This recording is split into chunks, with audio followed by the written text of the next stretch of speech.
ನಮಸ್ಕಾರ, ನೀವು ನೋಡ್ತಿದ್ದೀರಾ ಅಶ್ವವೇಗ ನ್ಯೂಸ್. ನಾನು ಚಂದ್ರನಾ. ಈಗ ನಾವು ಶಾಪಿಂಗ್ ಮಾಲ್ಸ್ಗೆ ಅಥವಾ ಎಲ್ಲಾದ್ರೂ ಹೊರಗಡೆ ಹೋಗ್ತೀವಿ ಅಂತಂದಾಗ ನಮ್ಗೆ ಅಲ್ಲಿ ವಿವಿಧವಾದಂತಹ ಒಂದು ಬೇರೆ ಬೇರೆ ಬಣ್ಣದ ಬ್ಯಾಸ್ಕೆಟ್ ಗಳನ್ನ ಇಟ್ಟಿರ್ತಾರೆ. ಅದ್ ನಾವೆಲ್ಲರೂ ಕೂಡ ಗಮನಿಸಿರ್ತೀವಿ. ಅಂಡ್ ಇನ್ನೊಂದು ವಿಷಯ ಏನಪ್ಪಾ ಅಂತಂದ್ರೆ, ಈಗ ನಮ್ಮ ಭಾರತದಲ್ಲಾಗಿರ್ಬೋದು, ದೇಶಾಂತ್ಯದಲ್ಲಾಗಿರ್ಬೋದು, ಪ್ರಪಂಚಾದ್ಯಂತ ಆಗಿರ್ಬೋದು, ಈಗ ಸಾಕಷ್ಟು ಡೇಟಿಂಗ್ ಆಪ್ಸ್ಗಳಿದೆ. ಅಂದ್ರೆ ನಾವು ಒಬ್ರನ್ನ ಡೇಟ್ ಮಾಡಬೇಕು ಅಂತ ಹೇಳಿದ್ರೆ ನಮಗೆ ಅಥವಾ ನಮ್ಮ ಟೇಸ್ಟ್ಗೆ ತಕ್ಕಂತೆ ಒಂದು ವ್ಯಕ್ತಿಯನ್ನ ನಾವು ಒಂದು ಮೊಬೈಲ್ ಆಪ್ ನಲ್ಲೇನೆ ಹುಡುಕೋಬಹುದು. ಆ ಥರ ಫೀಚರ್ಸ್ ಎಲ್ಲ ಬಿಟ್ಟಿದ್ದಾರೆ, ಅದು ನಮ್ಗೆಲ್ರಿಗೂ ಗೊತ್ತೇ ಇದೆ. ಈ ಶಾಪಿಂಗ್ ಮಾಲ್ಗೂ ಈ ಡೇಟಿಂಗ್ ಆ್ಯಪ್ಸ್ಗೂ ಏನು ಸಂಬಂಧ ಅಂತ ತಿಳ್ಕೋಬೇಕು ಅಂದ್ರೆ ಪೂರ್ತಿ ವಿಡಿಯೋನ ನೋಡಿ. ಏನಪ್ಪಾ ಇಲ್ಲಿ ವಿಷಯ ಅಂತ ಹೇಳಿದ್ರೆ, ಅಲ್ಲಿ ಸೂಪರ್ ಮಾರ್ಕೆಟ್ಸ್ ಹತ್ರ ಒಂದು ಪಿಂಕ್ ಕಲರ್ ಬ್ಯಾಸ್ಕೆಟ್ ಗಳನ್ನ ಇಟ್ಟಿರ್ತಾರೆ.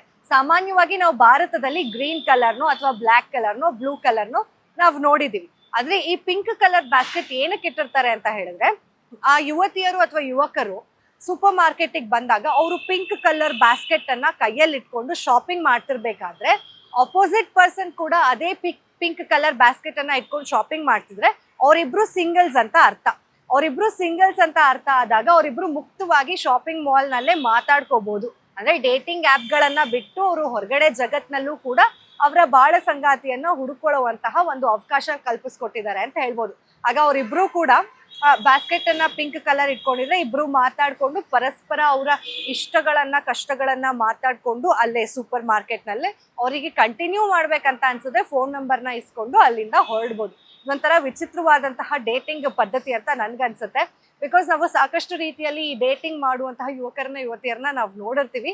ಬಟ್ ಶಾಪಿಂಗ್ ಮಾಲ್ ಅಲ್ಲಿ ಒಂದು ಬ್ಯಾಸ್ಕೆಟ್ ಮುಖಾಂತರ ಅವ್ರು ಸಿಂಗಲ್ ಅಂತ ತಿಳ್ಕೊಳ್ಳೋದು ನಿಜಕ್ಕೂ ಒಂಥರ ಆಶ್ಚರ್ಯ ಅಂತಾನೆ ಅನ್ಸುತ್ತೆ. ಈಗ ಸಾಕಷ್ಟು ಜನ ಮದ್ವೆ ಆಗಿದ್ರು ಕೂಡ ಪಿಂಕ್ ಬ್ಯಾಸ್ಕೆಟ್ ನ ಇಟ್ಕೊಂಡು ಹೋಗ್ಬಿಟ್ಟು ಇದು ನಾವು ಸಿಂಗಲ್ ಅಂತ ಹೇಳಿದ್ರು ಆಶ್ಚರ್ಯ ಇಲ್ವೇನೋ, ಬಿಕಾಸ್ ಯಾರಿಗೂ ಗೊತ್ತಾಗಲ್ಲ ಅಲ್ವಾ ಬ್ಯಾಕ್ ಗ್ರೌಂಡ್. ಹಾಗಾಗಿ ಹೇಳ್ತಿದ್ದೀನಿ. ನಿಮ್ಗೇನ್ ಅನ್ಸುತ್ತೆ ಈ ಹೊಸ ಡೇಟಿಂಗ್ ಪದ್ಧತಿ ಬಗ್ಗೆ ಅನ್ನೋದನ್ನ ಕಮೆಂಟ್ ಮಾಡಿ ತಿಳಿಸಿ.